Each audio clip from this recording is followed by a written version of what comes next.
দেখেই জেনিফারের অনেক পছন্দ হয়ে যায়। সে ব্রেসলেটটি তার হাতে পরে নেয়।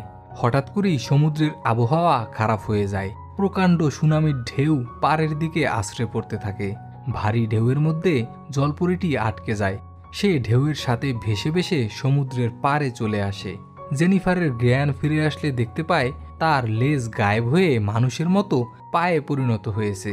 হঠাৎ করে লেজ গায়েব হয়ে যাওয়ায় জেনিফার অনেক ভয় পেয়ে যায়। সে তাড়াতাড়ি পানিতে ঝাঁপিয়ে পড়ে। ঠিক তখনই দেখা যায় জেনিফারের পা দুটো আবারও মাছের মতো লেজে পরিণত হয়েছে। আসলে জলপরীরা যখনই মাটিতে পা রাখে ঠিক তখনই তাদের লেজ মানুষের মতো পায়ে পরিণত হয়, আবার পানিতে নেমে গেলেই পা দুটো মাছের মতো লেজে পরিণত হয়। এদিকে সমুদ্রের পাড়ে রিসোর্টে থাকা হ্যারি নামের একটি ছেলে সমুদ্রের হাওয়া খাওয়ার জন্য বাইরে বেরিয়ে আসে। হ্যারিকে দেখে জেনিফার ভয় পেয়ে পানি